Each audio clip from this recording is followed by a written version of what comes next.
Thanks for being here. Subscribe to Cheating Stories Best, so you don't miss new stories.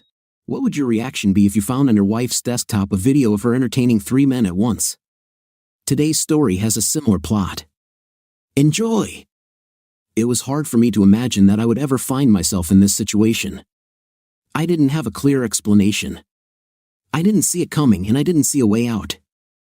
I sat on a bar stool, sipped my drink, and tried to imagine what my life would be like. 2 hours earlier, I had been on call.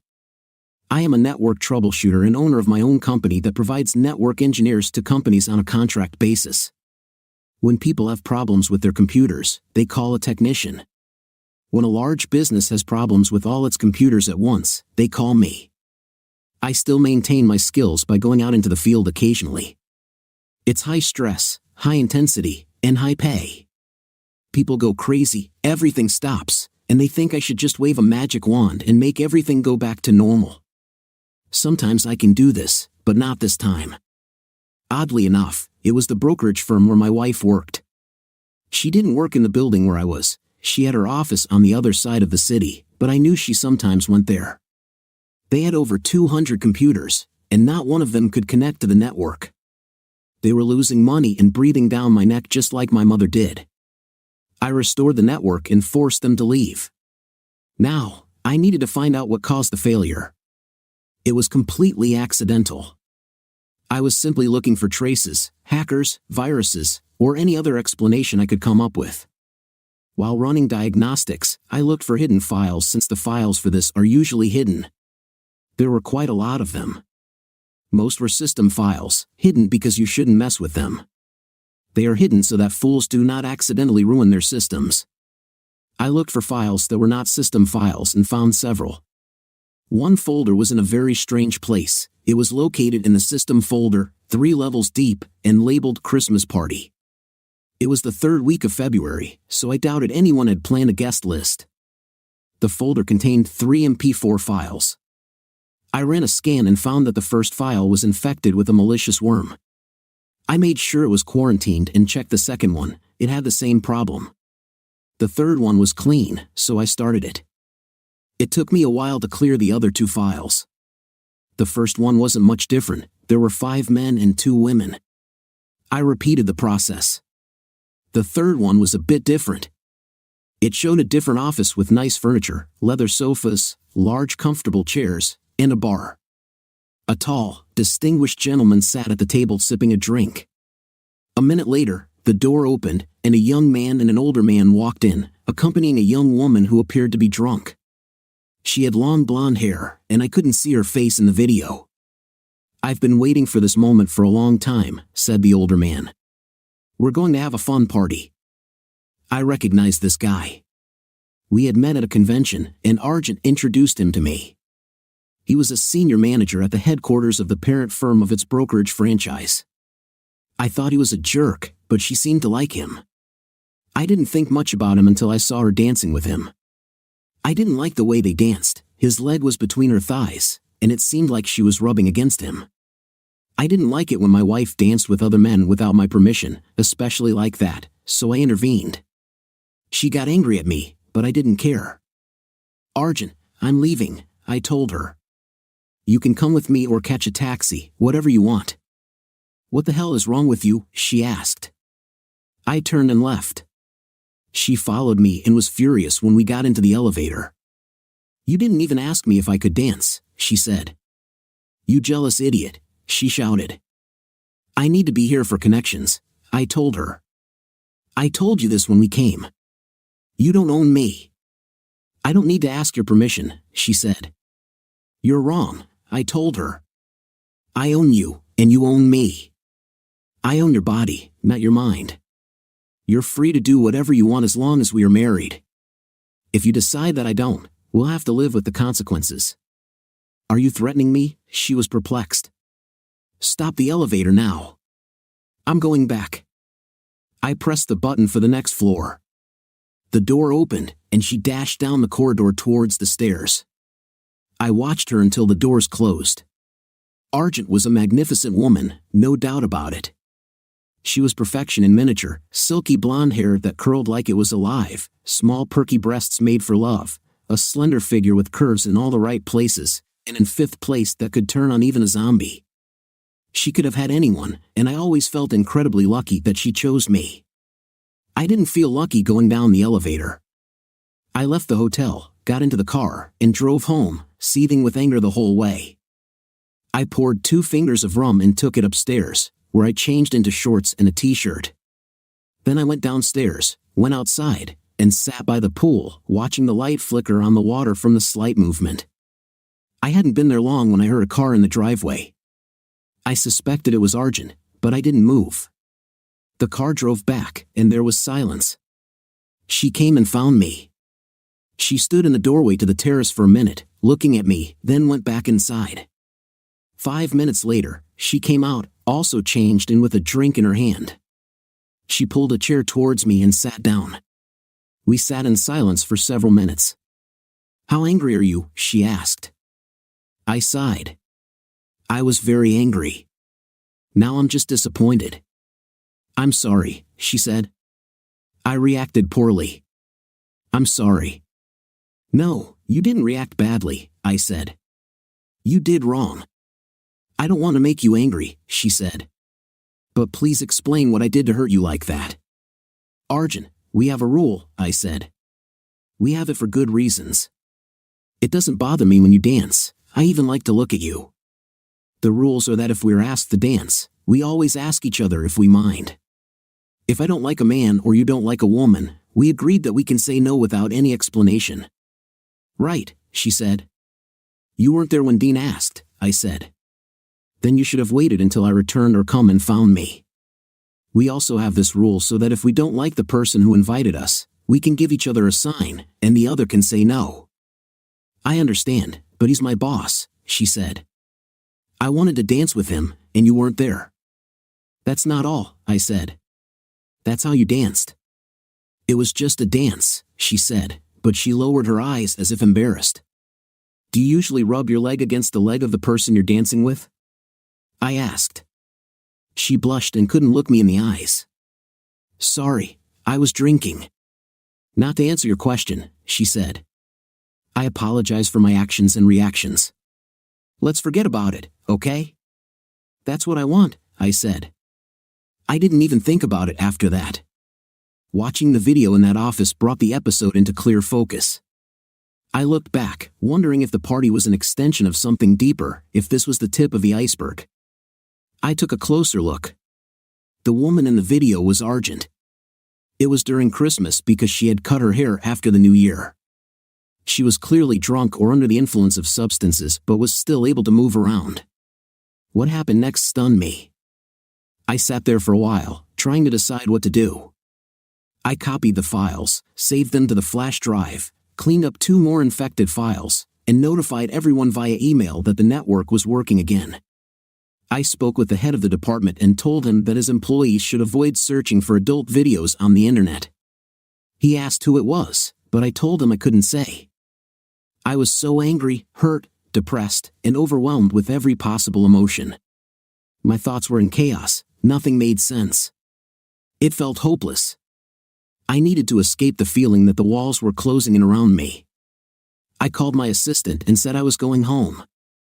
I got home about 30 minutes before Arjun arrived, which gave me a moment to collect my thoughts. I needed a drink to try and calm my nerves. I couldn't stop my thoughts. How could such information be processed? My wife was having intimacy with not just one man but 3. It didn't seem like a first-time event. I sat and thought about what to do when she came in. She put her things down and sat on my lap. I looked at her. She looked the same as usual. I thought I would be able to see some change in her, some guilt, shame, or something else. This spoke volumes to me. She was good at this. I didn't notice a single change in her, she was exactly the same. There was no difference in the way she acted or treated me. How could this be? "No, it's the worst day of my life," I said. She hugged me. "I'm so sorry. Do you want to talk about it?" "Well, I had a call from Milligan and Wright," I said. "Their network was down. I received notice." "I saw," she said. "Was it difficult to fix?" "No, It was a virus, I said. I had to dig through the files. She didn't seem to care about it, so I assumed she didn't know about the recording. Do you want to see the file? I asked. I wouldn't know the virus if I saw it, she said. Maybe you'll recognize this one, I said. I had my laptop on the small table next to my chair. I took out the flash drive, inserted it, and launched the first video. As it began to play, she tensed. Do you recognize anyone? I asked. Yes, this is Maria. She works in the sales department, she said. One of the guys is a broker. I wonder if she knows she's being filmed, I asked. She suddenly stood up and looked at me, fear evident in her eyes. Is this the only file? She asked. No, there are 2 more, I said. Do you want to take a look now? She was shaking. No, I don't want to, she said. I know, Arjun, I said, trying to keep the anger in her out of my voice. Oh my God, she said, jumping up. Julian, she burst into tears and ran up the stairs. I heard the bedroom door slam shut and sat there, lost in my thoughts. 15 minutes later, I heard a knock, and she came down the stairs carrying one suitcase and dragging a large one behind her. She stopped at the foot of the stairs. Julian, I'm so sorry. Yeah, me too, I said. She cried as she walked to the door, looking small and alone. I had no emotions at that moment. I was simply numb. She left, and I was left alone. Of course, I had questions, but the answers would most likely not have brought me peace of mind, only more pain. I had no idea what to do. How is it possible for a life that was going 100 miles an hour on a closed highway to suddenly turn into a ditch in less than a day? I went to the bar and poured a shot of bourbon. I drank it in one gulp and poured more. I picked up the glass, then put it back. I don't see the point in this, I told myself. It will only be worse for me in the morning. Instead, I went to my box, found some banana frosting, and lit up an indica. I soon began to feel drowsy and went to bed, not remembering any nightmares. The next morning, I had to decide what to do with the rest of the day. My carefully ordered life was clearly in disarray. Maybe it was time to get spontaneous. I called Mar, my older sister, who has always been by my side. This time was no exception. I told her I needed her help, and she said she was on her way. I called work and told Olivia that she would be in charge until I returned. She already did everything better than I did. We wouldn't feel the difference. It's good to be an owner with a protege who is more talented than you. When Marcy arrived, I hugged her. We sat on the sofa. She hugged me, and I told her about my troubles. What are you going to do? She asked. I have no idea, I replied. I think I'll get ready, get in the car, and head west. Where to the west? She asked. I don't know, I answered. Can you help me? Maybe if I knew what you wanted, she said. This is so unlike you, Julian. You plan the next 99 years down to the last detail. I laughed. Well, look where that led. She smiled. What about Arjun? She asked. What do you think? I don't think so, I said. Let her think. Why should I think? She laughed. I don't know. I'm not married, remember? Yes, I said. Why is that? I've always been interested in it, she said. It was strange. I'm extremely beautiful and have had a string of boyfriends and girlfriends as long as my arm. She laughed. I'm easygoing, Julian. I thought you knew that. I can't be tied to one partner. I'm not looking for that. I'm perfectly happy on my own. I like options. Hell, I'm an option. I smiled. Yes, I know. I'm not going to worry about Arjun. She obviously wasn't worried about me. She may be easygoing too, but she doesn't have the dignity to admit it. If she wanted to stay, she would have stayed. Yeah, I guess you're right. So, what do you want me to do? Get me a property manager, I said. Rent this place out. Do your thing. You're a tough lawyer, you know all the moves. I'm not a divorce lawyer, she said. I don't know anything about this. Are you going to file for divorce? I'm not going to do anything, I said. Let her do what she wants. If she doesn't and I want to get married again, you can put me in touch with one of your colleagues who knows about divorces. I can do this, she said. Will you keep me posted? I hugged her. Of course. I love you so much, Marcy. We're family.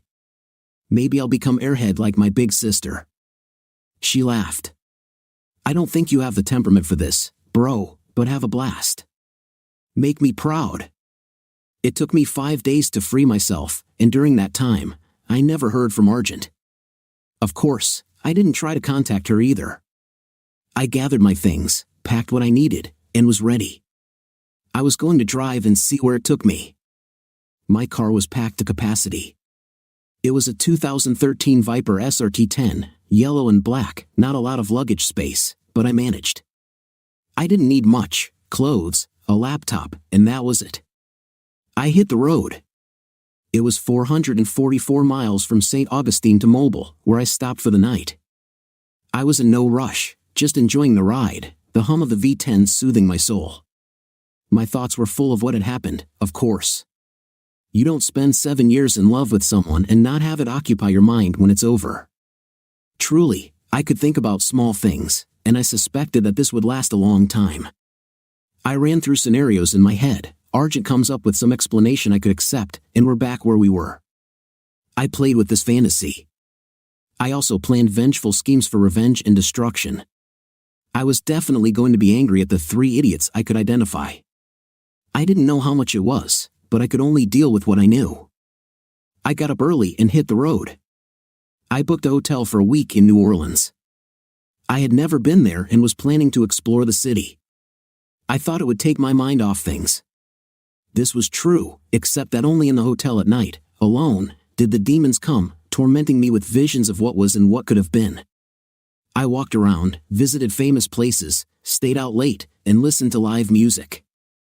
I would ask women I liked to dance, enjoy their company, and then return to my room, where everything would come crashing down on me again. I started to get irritated. Every time I didn't do anything to occupy my mind, reality would rush in again, and I would be stuck. I waited for that text or snap that never arrived, checked my email compulsively, rolled over at night to snuggle with my wife, and woke up to seemingly endless sadness. I called Marcy, and she kept me in the loop. She was kind of my lifeline, and I was grateful for that. A week of disappointment got me back on the road. I spent 2 days in Houston, went to a baseball game, and had a good time. San Antonio and the Riverwalk were awesome. I liked the city and thought about staying for a while, but in the end, I was too restless. Something pulled me west. I got on Interstate 8 near Tucson, drove around, and a week later, stopped in Yuma for the night. It was late when I checked in, around 11 p.m., and I could hear music coming from the pool area. It was an outdoor pool, and I saw a sign that it closed at 11 p.m. I brought my bag and laptop, connected the computer, and then realized that I had forgotten my phone. I walked back to the Viper and heard a little commotion by the pool. The guy at the reception was trying to close the pool. There were 5 obviously drunk guests who wanted to continue the party. They argued with the guy at the front desk, and he called the police. I went back upstairs and watched from the window. 3 guys decided it would be a good idea to fight 2 policemen. As expected, this didn't work for them, and they were arrested, leaving only the girl alone who had left when the guy at the front desk first asked them to leave. She walked past the window and noticed me. Scared, she continued on her way, and I heard her muttering. When she was at the door, she returned to the pool area and appeared to be looking for something after her friends were taken away by the police. I went outside and leaned over the railing. She walked into the office, and I saw her talking to a guy. Obviously disappointed, she went up the stairs and stopped about 10 feet away from me. It was hard to see in the shadows. Was it a good show? She asked. I laughed. Hey, this is the most interesting thing I've seen in almost a month. She seemed to relax a little. You must lead a terribly boring life, she said. That's who I am, I said. The epitome of boredom. What were you looking for down by the pool? I asked. Room key, she said. Are you lucky? No, she said. And that guy at the front desk won't give me a new one. Where's the key card? I asked. One of the idiots I was with probably took it, she said. Are they close friends? I asked. No, she said. I met them 3 days ago. I see. How badly do you need to get into the room? I asked. Well, I need to go to the toilet, she said. Besides, all my things are there. Do you think the police will let them go soon? No, I said. Not tonight. I can help you. Do you think they left the card inside? She asked. Yes, mine is there, I said. Are you some kind of burglar? She asked. I laughed. No, I'm a computer specialist with an Arduino microcontroller. Whatever that means, she said. I'd appreciate it if you'd open the door. I went inside, took my payment, and she was standing in the doorway. Can I use your toilet? She asked. Of course, I said. She walked into the room, stepped into the light, and I was amazed. God, she was beautiful. She had dark skin, and at first, I thought she was black, but then I noticed her eyes and facial features. She noticed that I was looking at her. Nothing, I said. I'll just open your door. Thank you, she smiled at me, her white teeth sparkling and lighting up her face as she closed the bathroom door behind her. I heard the lock click and smiled to myself.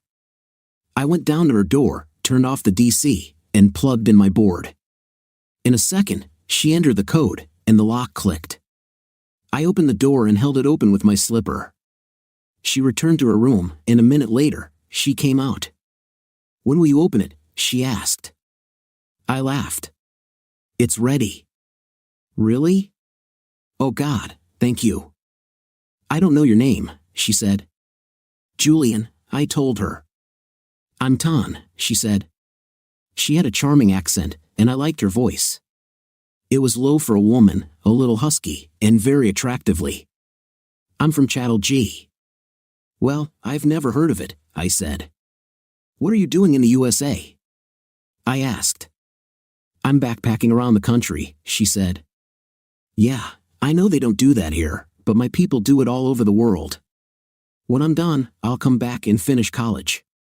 How did you meet those idiots down there? I asked. She shrugged. We were picking oranges. We decided to come and see the dunes. Look, Julian, thanks for opening the door for me. I'm going to drop dead and leave here tomorrow. What about your friends? I asked. They're on their own, she said. If they're stupid enough to fight the police, I don't want to be with them. Where are you going? I asked. I don't know yet, she said. Get out of here. Good night, Julian, and thanks again. I walked her to her door, picked up my slipper, and went back to my room. I lay in bed and, for the first time, thought about something other than the terrible end of my marriage. Tan was fascinating, and thoughts about her kept me from slipping into that terrible rut. I slept soundly for the first time since leaving Florida. I grabbed breakfast and headed back to the highway. I had just started to approach the exit, and there she was, standing on the side of the road, clearly looking for a ride. I wondered if she knew how dangerous hitchhiking is. Her gaze never left the Viper. She had a backpack, and that was it. I stopped, and she looked at me. Oh God, is that you, Julian? This is the real me, I said. Is that you, Tan? She laughed. Where are you going, Julian? I don't have a specific destination, I said. To the west. Looks like you're heading in my direction. Would you like to come with me? Yes, may, she asked. Certainly. We managed to pack her backpack in the trunk, got into the car, buckled up, and hit the road. I drove off, and she was clearly delighted with the Viper. This is the coolest car I've ever been in, she said. I've had it for 7 years, but I've never taken it on such a long trip before. It's as much fun as I always knew it would be. Is it fast? She asked. I pinned us to the seats and accelerated to 100 before slowing down to the legal limit. She laughed, and her large, black, exotic eyes sparkled with delight. "Oh my God," she said. We made ourselves comfortable. "Where do you think you're going, Tan?" I asked. "I'm not sure," she replied. "I need to work sometimes. I work, save money, then move to a new place. Maybe I'll get a job in California picking fruits, vegetables, or something like that. Sometimes I work as a bartender or waitress. Cooking. Are you a good bartender?" I asked. "Not really," she laughed. "I have to look up recipes for everything, and I'm pretty slow. I learn, but then I forget if I don't do it for a while." We rolled forward, chatting amiably. The conversation ended when she asked, "Where's your wife, Julian?"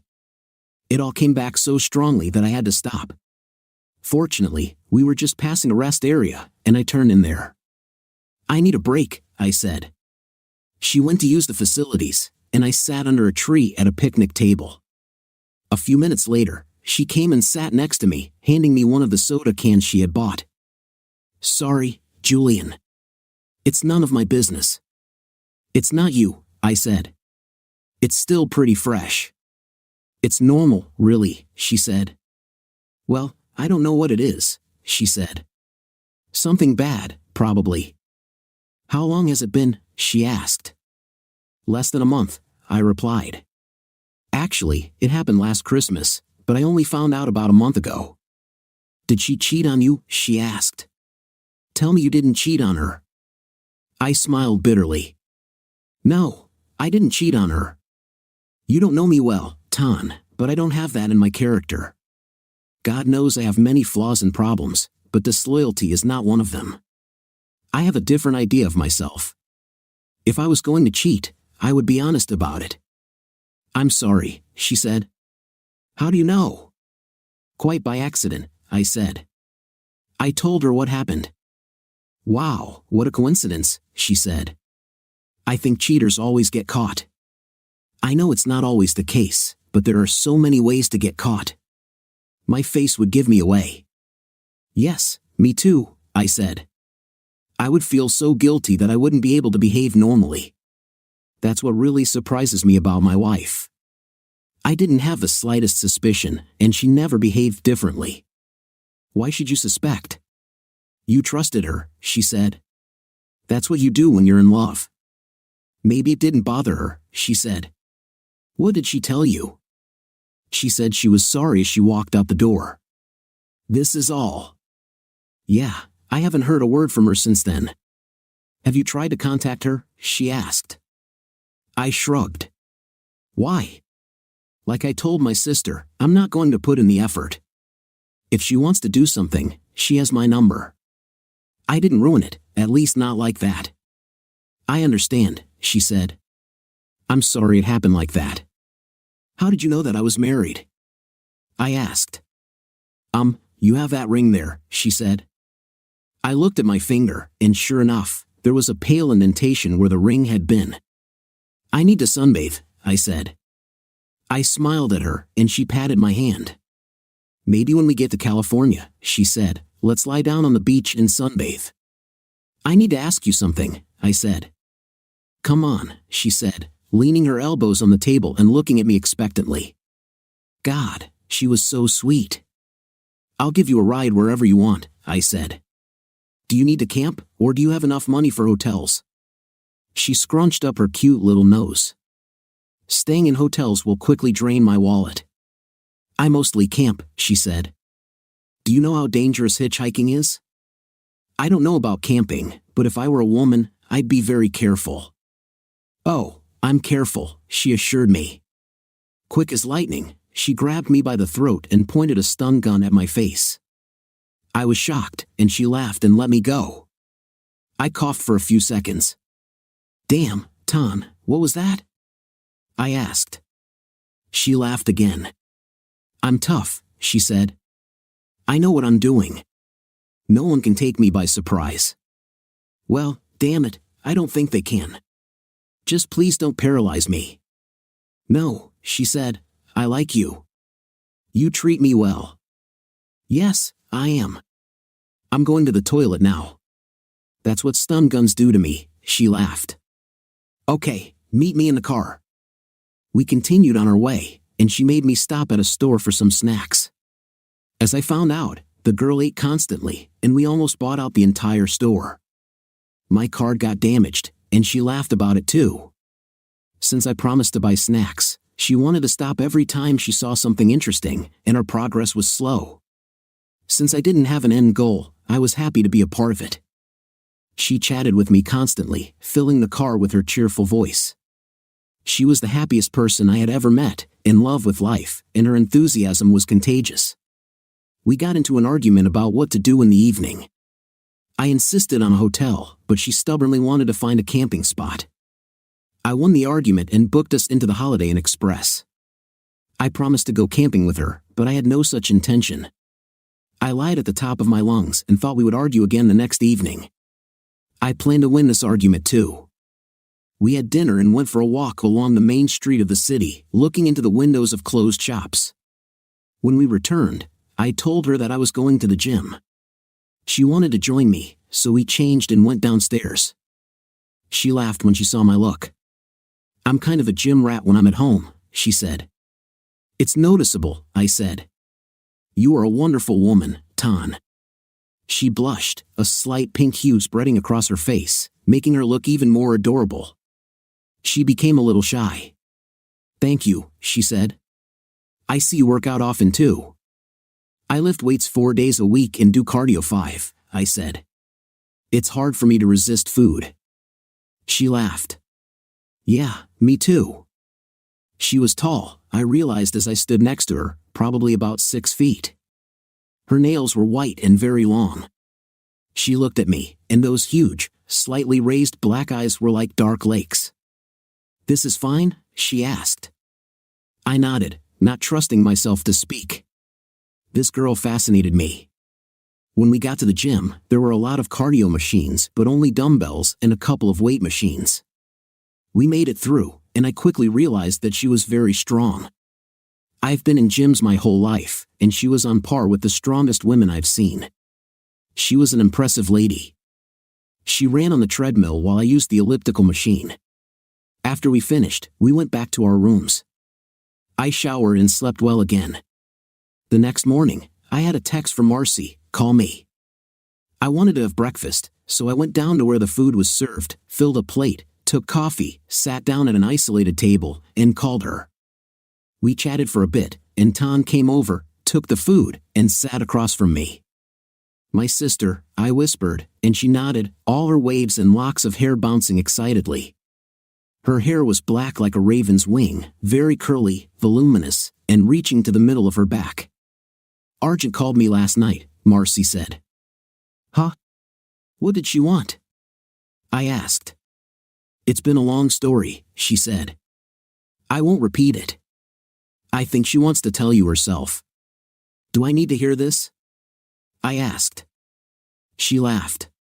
Probably not. If you want to know, talk to her. If you're done, move on. She's expecting me to call her or something, but that's not going to happen. I think she was going to text you and ask if you could call her. I'm not sure, she was talking about meeting you.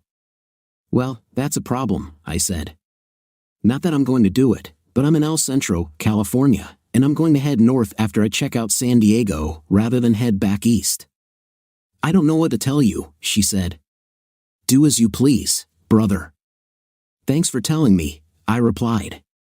Love you, sister. Love you. Bye. I put the phone on the table and looked at Tan. She was eating a banana and raised one perfect dark eyebrow. Everything okay? She asked. Yes. My sister, her name is Marcy, told me that my wife talked to her. She wants to talk to me. Damn, sorry, Julian. What are you going to do? Nothing, I said. So, you want to talk to her? I'm not sure, I said. Do you think you could get back together? She asked. I can't answer that at the moment. I don't think I know who she is at all, I said. I thought for a minute. She took a piece of muffin and fell silent for a minute. I'm not sure. I'd be shocked by one. No, I said. If you want to know, ask her. If not, you're with me. She said, I'll distract you. I laughed. You really are a distraction. You're a fun travel companion, Tan. I know, right? She laughed. Where are we going today? I was thinking about San Diego, I said. Were you there? She shook her head, and all her curls wobbled. No, I came from New York. How long are you here? I asked. She thought for a minute. 17 months. I heard San Diego has a great zoo, I said. We could go to SeaWorld. Oh yeah, that sounds fun, she said. How much does it cost?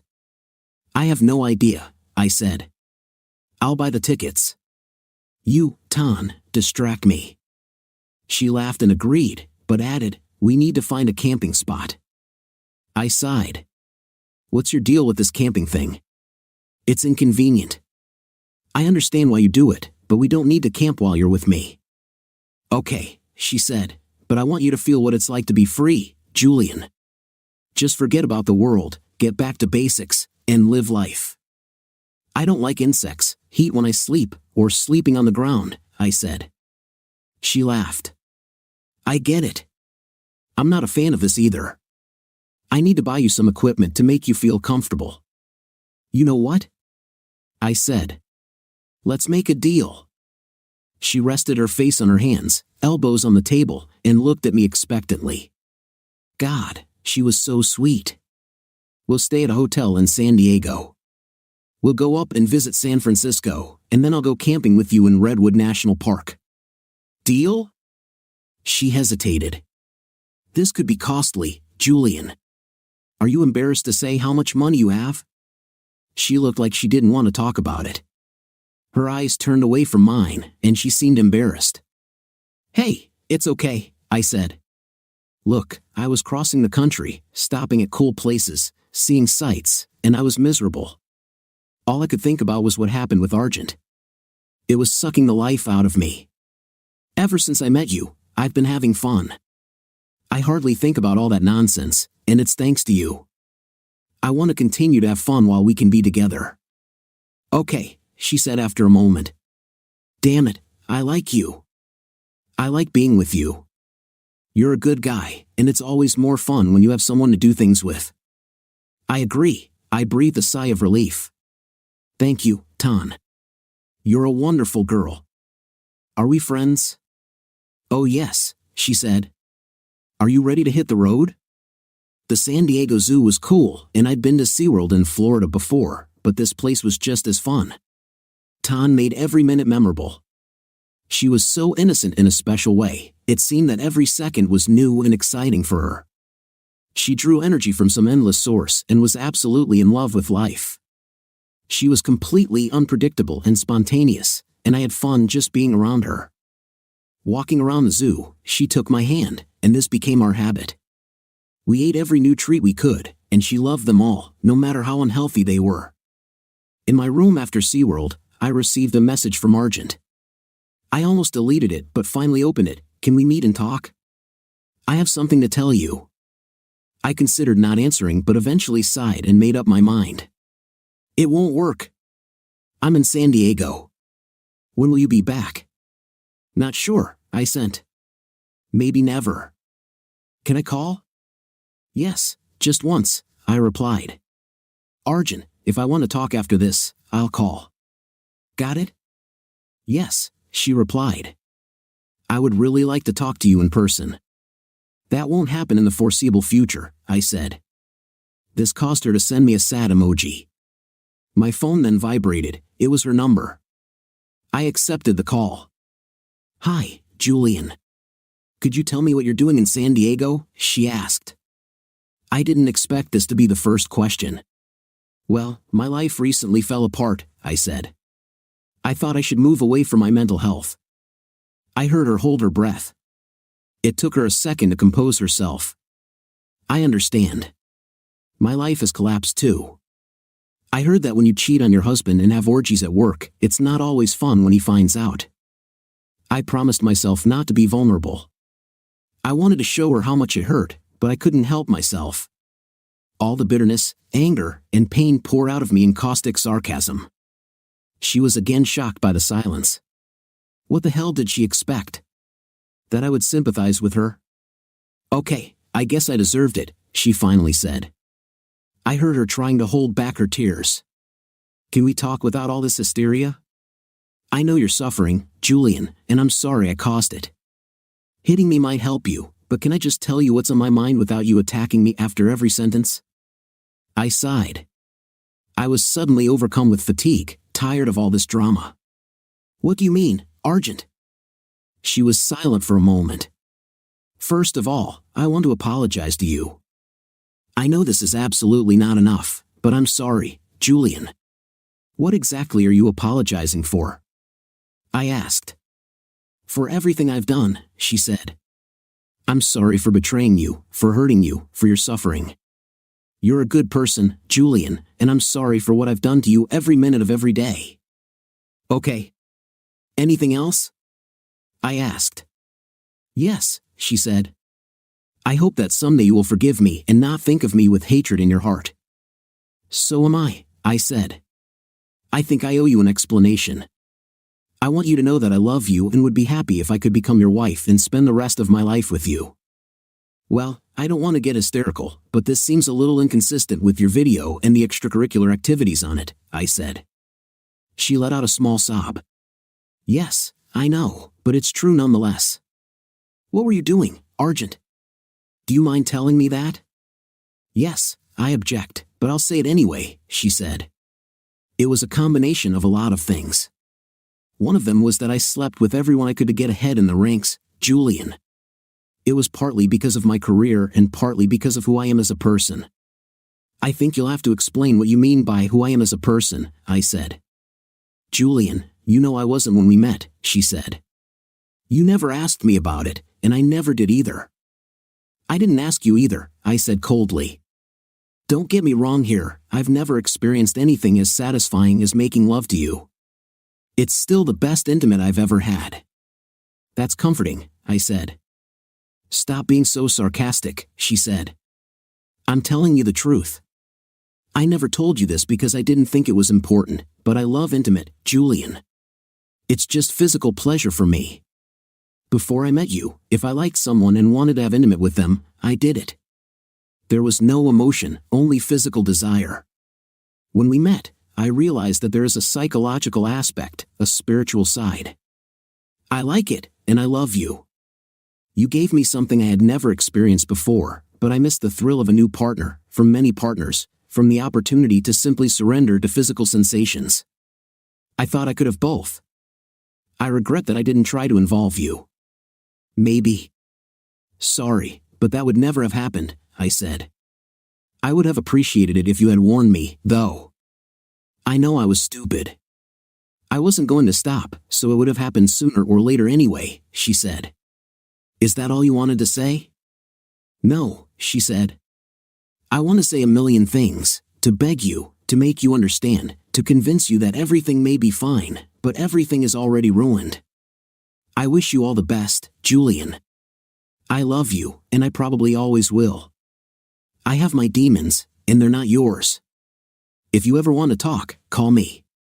When and if you come back, let me know, and I'll give you a chance to get back at me. Okay, I said, trying to hide a laugh. I'll look forward to it. Surprisingly, when I ended the call, I felt better, not good, but better. Sometimes what you don't want to hear may be exactly what you need to hear, I thought. Let's see what Tan says in the morning.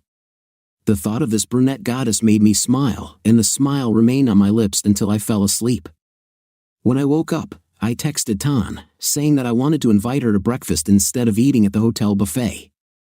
She sent me a picture when she was ready, and seeing her smile was the right way to start the day. I decided we packed up and hit the road, stopping at a place that offered breakfast all day. I feel like you have something you want to tell me, she said after our food arrived. I forgot to put on my tinfoil hat, I said jokingly. You're reading my mind. She laughed. Yes, I have such abilities. I can imagine you have them. You're some kind of little witch, I told her. Yes, I really have something to tell you. Argent texted me last night and then called me. Oh, what did she say? Or do you not want to talk about it? No, I want to tell you. We talked for a while. Basically, she just likes intimate with different people. She apologized for not being honest with me, said that she still loves me but is not going to give up intimate with other people. We agreed that separation would be the best decision for both of us. There was a questioning look on her face. God, she was so sweet. How do you feel about this? She asked. Probably relieved, I admitted. I felt pretty insufficient, Tan, like there was something missing in me, something I couldn't give her because I just wasn't good enough emotionally, mentally, and probably even physically. And now? I laughed. Well, apparently, there really was something I couldn't give her because I'm only one person. She smiled at me. What about the voices? I laughed. They're pretty quiet right now. They're telling me that we should see what kind of trouble we can get ourselves into today. What do your voices say? Same thing, she said. Can we go to Hollywood? We can, I said. We spent 2 weeks in and around Los Angeles. We decided that to really see all the places, go everywhere we wanted, and do everything there was to do there, it would take 10 years. Tan was starting to feel a yearning for change by the time we decided to move on. These 2 weeks were more fun than the previous 2 years of my life. I felt it was great not having to worry about work, homework, and basically not having anything to stress about. Of course, this couldn't go on forever, I would have to do something eventually. But it was nice to just go with the flow, let whatever happens happen, and Tan was a total free spirit. We left Los Angeles with some regret and headed up the coast to San Francisco. By that time, we were already old friends, and I felt absolutely comfortable with Tan. She obviously felt the same way, and I began to realize that this girl, this woman, was the one I wanted in my life. All the time we had silly conversations, just teasing each other, and deep philosophical discussions too. We were driving, the music was playing loudly, and when I looked at her, her eyes were closed and her head was resting on the back of the seat. I was a little surprised when she suddenly reached out to turn off the music. She pressed herself close to me, resting her head on my shoulder, and all her curls covered us like a curtain. Julian, can I ask you something? Of course, I said. That sounds serious. No, just a question. I was reminded of this song we were listening to, and it got me thinking. It's personal, so brace yourself. I hugged her again. Understood. Are you still in love with Argent? She asked. I sighed. I don't like what she did. It's hard to love cheaters, Tan. I have a lot of residual feelings for her, yes. Well, you said that she told you she still loves you and wants to marry you, right? That's what she said.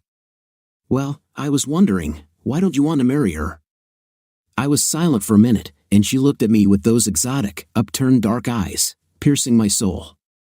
You are angry, she said. No, just collecting my thoughts, I said. Think of it this way, let's say you and I are business partners. Let's say we make and sell widgets. Let's say we've been selling them for 10 years, and one day you find out that I made a deal with a company to sell them widgets.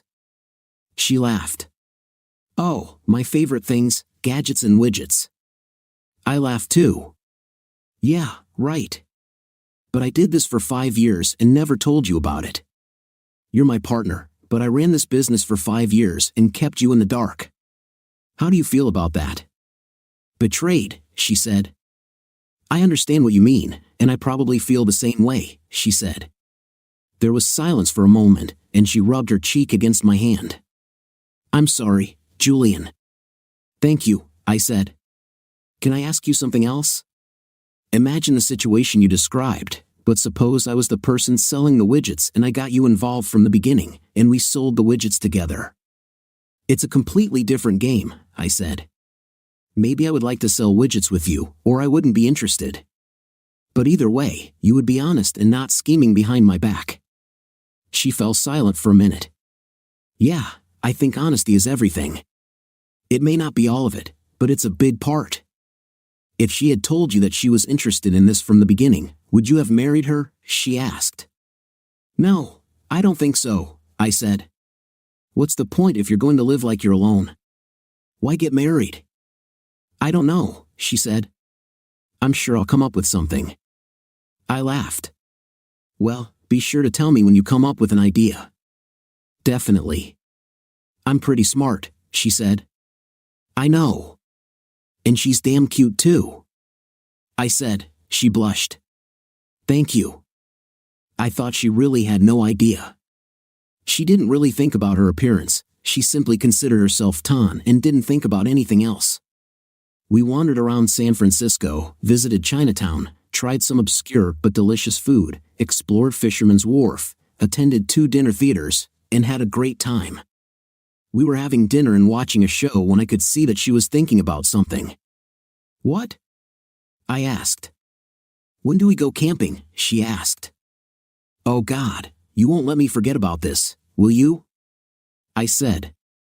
She laughed. No, you promised.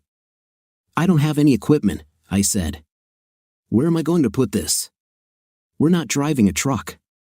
Let's leave the Viper in the parking lot and rent a Jeep or something, she suggested. I'll help you pay. It was clear that it would not be possible to leave, so I gave up. We parked the Viper, rented a small Jeep Renegade, and stopped at Dick's Sporting Goods. Wow, that's a big Dick's, she said as we pulled up, then laughed until she cried when she realized what she'd said. It was infectious, and we could barely get inside. I didn't intend to exhaust myself too much. I bought a tent, foam mattresses for sleeping bags, a small gas stove, several cooking pots, good thermal bags, and a voltage converter. We both pushed the cart as we walked out, and she was delighted with everything. We might as well take the hotel number with us, she said. She laughed. We could take the hotel room with us. We stopped at a grocery store, shopped, and she reserved a campsite in the backcountry on her phone while I bought food and drinks. We filled our thermal bags with ice and set out on our adventure. It took us 5 trips from the Jeep to the campsite to transport our gear, and she announced that this would be base camp only, and that we would hike further into the forest and spend one night there as true savages. There was a small fire pit, and when it got dark, we cooked dinner and built a fire. I poured tequila into tin mugs, and we sat around the fire on a log, sipping our drinks. We disappeared into a pleasant fog. I want to pack up my sleeping bags and look at the stars, she said. I laid the mattresses and bags next to each other, and we lay down, looking at the night sky through the redwood trees. That's so good, huh, Julian, she said. I had to admit that it was true.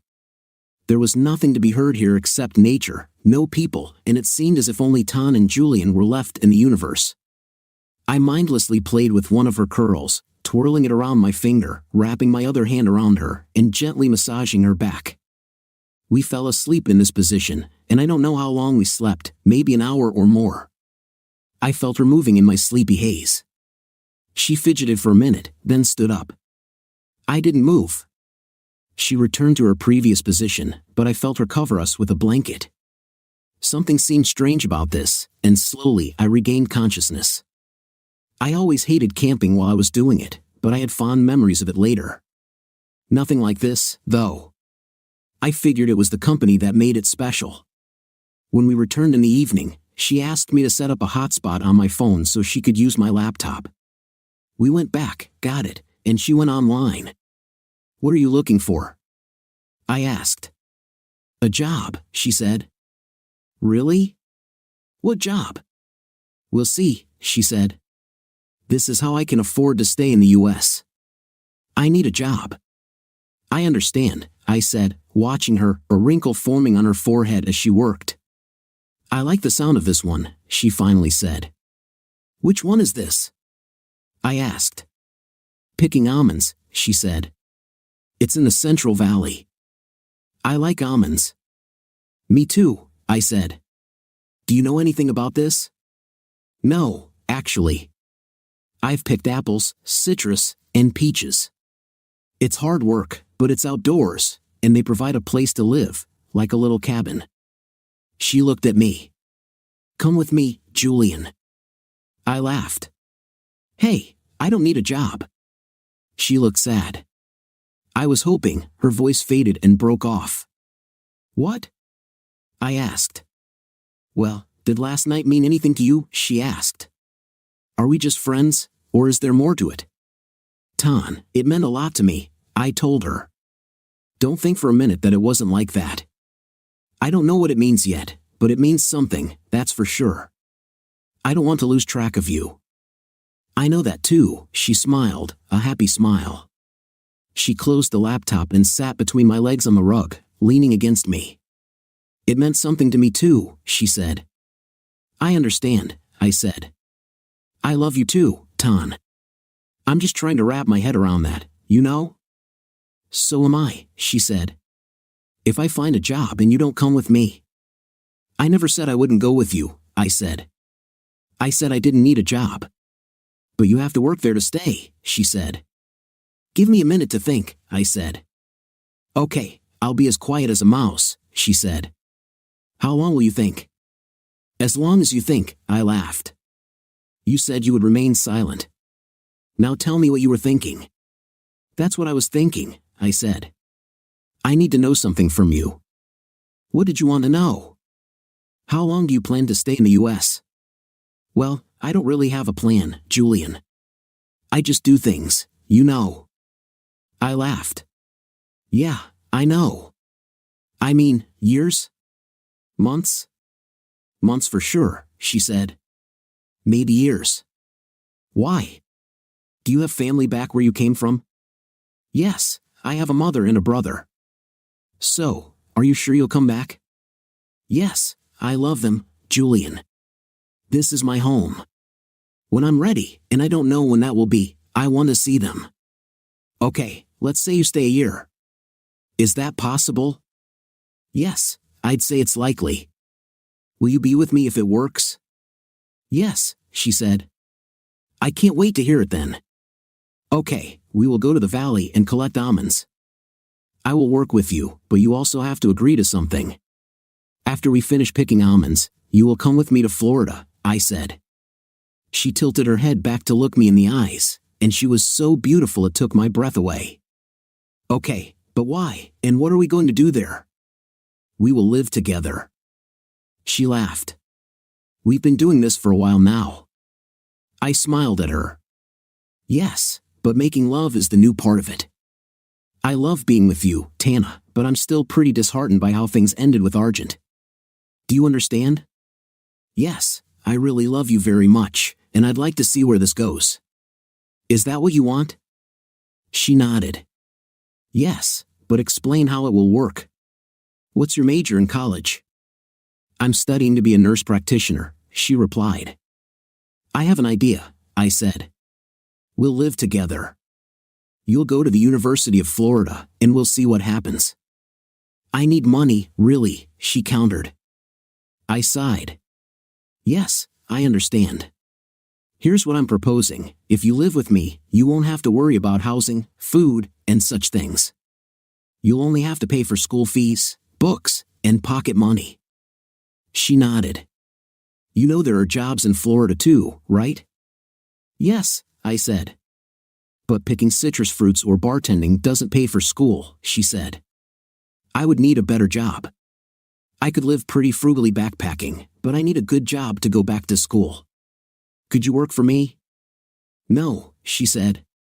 This could get complicated. Besides, what would I do? I don't know, I said. Could you manage the office? Yeah, I think I could. I've never done it, but I'm smart and I work hard. I hugged her, giving her physical reassurance. I know you are smart and work hard. I would hire you as a regional office manager, but when would I go to school? I sighed. Yes, how long do you have until you get your degree? I have a bachelor's degree in nursing. It will take me 4 semesters to get my master's degree. Then I could work while I get my doctorate, she said. Why are we picking almonds when you have a bachelor's degree?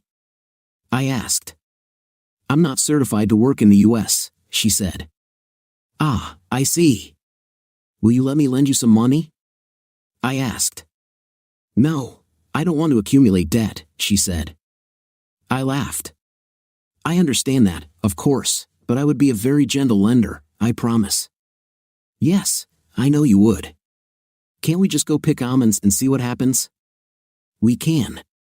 When should we go? In 2 weeks, she said.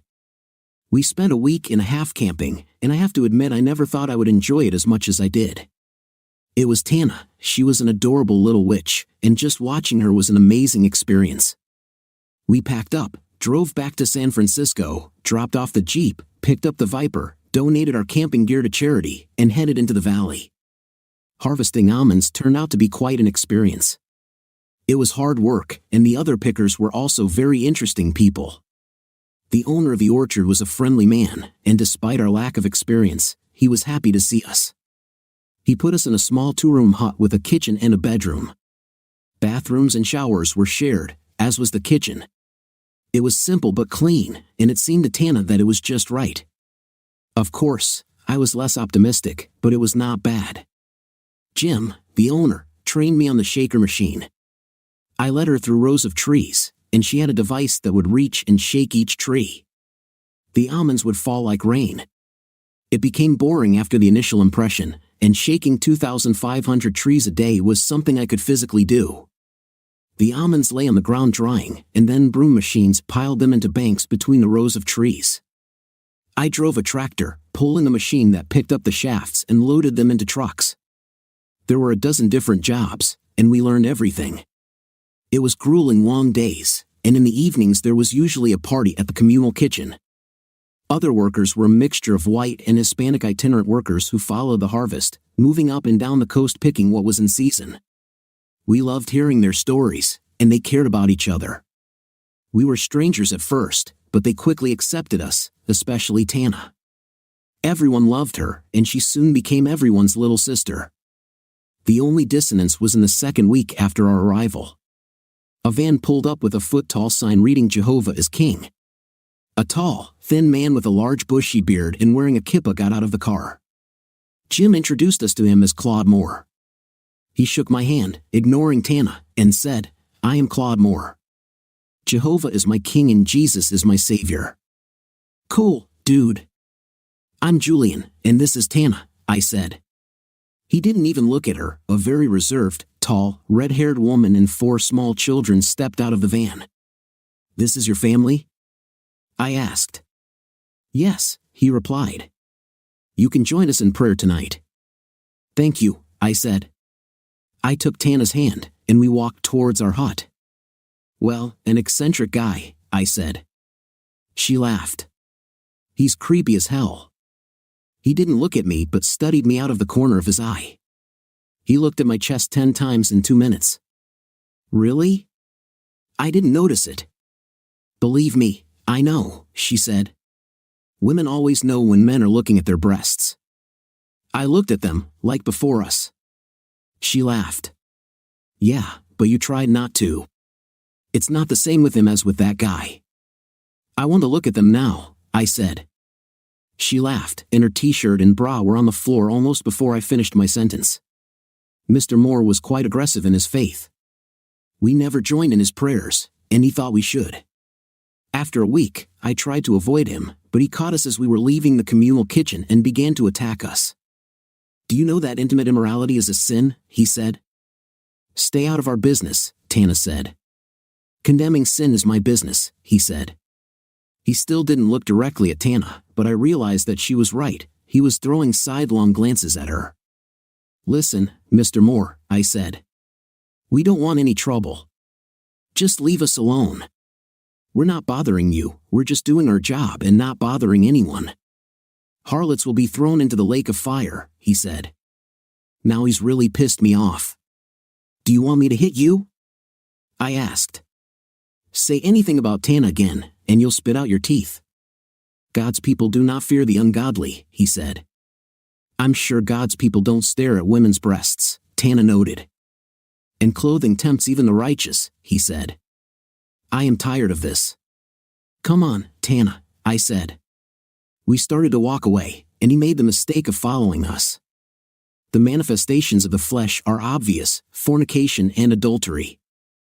I turned around and grabbed him by the throat, pushing him back towards the building. "Shut the hell up," I said. "Or do you want me to silence you?" "Julian, he's not worth it," she said, tugging at my arm. You have no power to harm me, he said. I am one of the 2 witnesses spoken of in Revelation 11 who will be killed in the streets of Jerusalem and will be resurrected 3.5 days later. God will protect the 2 witnesses and destroy their enemies with the fire of their testimony. Damn, you're crazy, Moore. Get away from us, otherwise you won't make it to Jerusalem. I let Tana pull me away, and I was furious. Don't let him get to you, Julian. I've seen them before, she said. Yes, religion is a big deal at home, she said. There will always be those smug idiots telling everyone they'll be thrown into the lake of fire. I know religious people, I said. I respect them even if I don't agree, but I've never met anyone like that idiot. 3 days later, we caught him beating one of his children behind the warehouses, and he and Dave beat him to a pulp. Jim fired him, and he left within the hour. I'm glad I wasn't involved. I just feel sorry for that woman and the children, Tana said with tears in her eyes. Yes, there are many accidents in the world, you know. Tana, you are such a doll. I love how big your heart is, I said. She winced for a minute, but it wasn't in her nature to stay upset for long. The almond harvest season was coming to an end, but Jim offered us a job trimming trees. We worked for another month, and I liked the job. I loved working next to Tana, and we turned it into a party. It was an interesting life, and I could understand the appeal. The money was worthless, but there was no point in spending it either. It was freedom, no big worries, just the satisfaction of a job well done and being with someone as fun and exciting as Tana made it something unforgettable. At the end of the month, we said goodbye to Jim and headed to Florida. We continued our carefree lifestyle, and it took us a month to travel from one coast to the other. I was looking forward to meeting Tana with Marcy, and they hit it off right away. They both loved me and enjoyed making fun of me. Marcy told her funny stories from our childhood, and Tana told her stories about our time together. Marcy and I were alone in the kitchen, and she said in a quiet voice, "Damn, bro, how could you get so lucky?" "I know, right?" I said. She repeated a thought that crossed my mind 10 times a day. "You landed on your feet. God, she's a treasure, Julian. She's beautiful, sweet as honey, and smart. You'll have to hang in there. This girl could be a star." I agreed. But I don't think she has those thoughts. She agreed, Marcy said. No, but I could. Do you love her? Love? I wasn't sure at first. I mean, she's obviously so sweet, but at first, we were just friends, then free lovers. But the more time I spend with her, the more it feels like she's cast a spell on me. Every time she touches me, I get a wave of euphoria. It's hard to explain. I think you said it perfectly, she said. You're in love, Julian, and she adores you. It's written all over her face. I hope so, I said. Because I never want to lose her. We rented a place in Ocala, and Tana began her master's degree in nursing at the University of Florida. I went there and paid for her tuition, and she never asked questions. I introduced her to Olivia, who also fell in love with her. I think Olivia created a position for her, but she worked online and handled scheduling, contracts, and orders. She applied to extend her work visa and for citizenship, and the company sponsored her. She didn't earn much, but she made a decent salary working after school. I had a fully restored Triumph Spitfire, and she fell in love with it. It became her daily driver, and seeing her drive up to our house during the day always left me in awe. I drove my truck and started working again. If Tana missed her family and her island paradise, she never showed it. One evening, we sat huddled together on the sofa, watching something meaningless on TV. My legs were on the ottoman, and her legs were on mine. Tana, are you happy? I asked her. Delighted, she said. Why? Well, you have one more semester to complete your master's degree. Are you going to work or are you going to get your doctorate? I'm going to get my doctorate, she said. Are you going back to Micronesia? Yes, I want to come back when I finish my master's, she said. For good? I asked. Oh my God, Julian, why are you even asking me this? She looked offended. Tana, we never talk about this. I know what you're like, you just like to live one day at a time. I understand that and I love how spontaneous you are, but I need you to understand me too. No plans, no commitments. I won't stay there. I'm with you, don't you know that? I don't want to make assumptions, I told her. God, Tana, I love you so much. I am hopelessly, desperately in love with you. She pressed herself close to me. I love you forever, she said. I love it. It makes me so happy, beautiful. She looked at me. Julian, why are you still married? She asked. Why didn't you file for divorce? This shocked me a little. I hadn't really thought about it. I think it's just inertia. I should apply. Why are you asking this? You want me to make plans and let you know where my head is, but I live with you. We are together, and you keep me in limbo. Are you saying that you want to get married? God, I couldn't ask for anything better. I didn't know you'd want this. I wasn't sure how you would react. You seem a little different. Tana, you didn't ask me, and you can't, she said. Wow. Well, I don't know what to say. I think I have some work to do. I wasn't worried because I thought that if Arjun wanted to get married again, she could do it. We need to learn to communicate a little. It's better here, Tana. We're doing well, she said. I tell you everything, but you keep that bottled up. Don't tell me how you feel. I know you love me, but you're afraid you'll scare me away if you ask for commitment. What's my vision? There's a future. I had to admit that there was truth in this. I didn't want to put pressure on her or make her feel uncomfortable, but that was because she didn't bring it up and I wasn't sure she wanted it. She was such a free spirit, and although she talked to me constantly, it was in-the-moment conversation. This will change, I decided. The next day, I made an appointment with a lawyer. A week later, Arjun was served. I received a message, really, Julian? Just completely unexpectedly, without warning or even communication. Sorry, that was rude, I replied. Where are you? Ocala. Can you meet me and talk about it? I'll have to check with whom. I didn't answer. I told Tana what I did. Do you want to meet her? Not really. I think I need to do this, though. Tell her you'll meet her for lunch on Friday in Gainesville. I'll go with you, she said. I think this is a bad idea, I said. Are you going to kick her 5th place or something? She asked, laughing. No, but I want to meet her. She was a part of your life, and I want to see it for myself. I also think you deserve a little payback. I think you're with me, she said. She won't like it. Why don't you ruin it for lovers or something? To be honest, I was going to do it, I said. Then I met you and kind of forgot about her. This is so good for my ego. I still think you should ruin them, she said. I laughed. Tana is cruel. I couldn't stop laughing. You are killing me.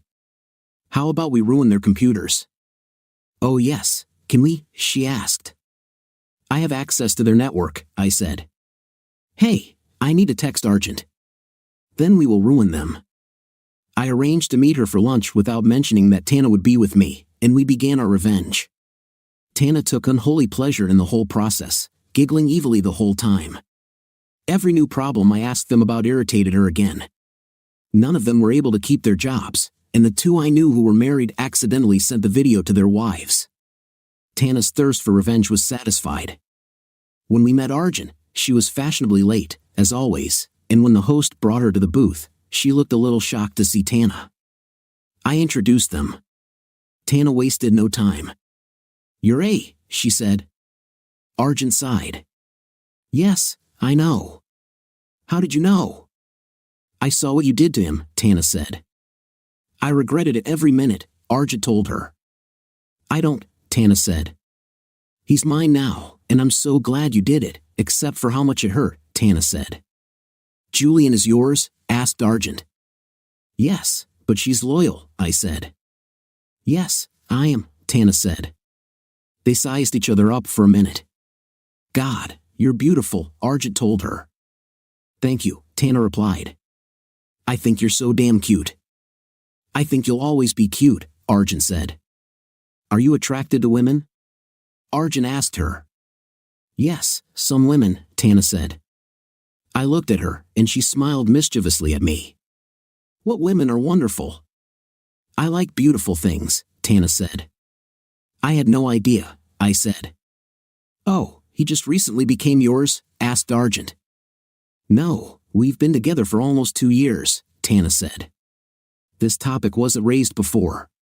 At the moment, I'm attracted to Julian and no one else. We've never really talked about it. It's clear. Do you think there are 3 of us? No, Tana said. Never with you. You don't deserve this. No, I think not. However, I can't blame the girl for trying. You know I still love Julian. I will always love him. We'll make a great team. I don't see much of a team there, I said. You are playing too much for the opposition. She sighed. See, you never really understood. I have never been in any opposition team. You don't understand that intimate is intimate, love is love. I have never had the slightest feeling for anyone other than you. Do you understand what I'm saying? Sort of, she said. I once had intimate with a couple for whom I had no feelings. I was into it while it lasted, but afterwards, I felt kind of cheap. I don't think you understand, Arjun said. I understand that some people have open marriages and all that. I'm not judging them, but they can do what they want. Like going behind people's backs who love you, having intimates sneak up on you, and doing treacherous to them. Okay, I know it was wrong, Arjun said. I apologize for this and will apologize 1,000 times more. I just got carried away. I didn't see any way to get Julian on board.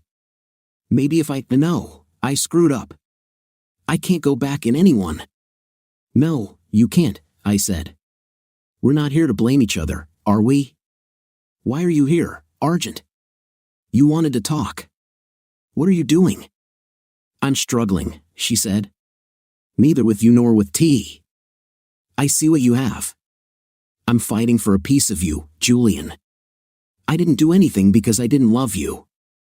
She glanced at Tana. I would like a piece of you too. I know you must be special, otherwise, Julian wouldn't be with you. What can I do? Tana said. Move on. You are very attractive, Arjun. I like you, but it'll just be Julian and me, Tana said. Arjun looked at her for a long time. I still love him. Yes, I know. I see it. You just love yourself more, Tana said.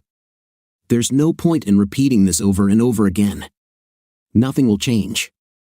I need you to sign the divorce papers, I told Arjun. We can make it simple. There's no need to argue about anything. Does that sound good? She sighed again. I don't want a divorce. I want to go back to where I belong. The 3 of us can handle it. We are intelligent. Tana shook her head. You don't belong anymore. I do. What about a mediator? A consultant? Arjun asked. That won't happen, I said. Let it go. She sighed. I won't let this go. I will sign the papers, but I will always hope. I know you're a good person, Julian. You won't be angry about the settlement. I trust you. It's a pity that I can't trust you, I said. No, I won't go there.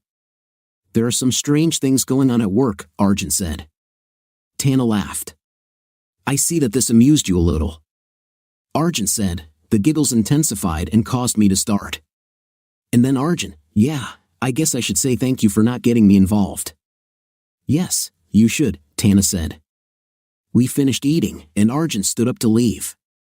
Will I ever see you again? She asked us. No, we both said at the same time. She turned away and left. We watched her go. She has a nice 5th place, Tana said. Who? I asked. This woman, she said. Do you know her? Yes, she is someone I once knew, I said. I turned to my little lover. Tana, I want you to know that I am going to ask you to marry me as soon as the divorce is final. I think we'll be in Micronesia for now, she squealed slightly in delight. I can't wait. What do you think of our story today? I like that the main character didn't put up with a cheating wife and found true love. I hope everything will be fine for them in the future. Write your opinion in the comments. Thanks for staying with us.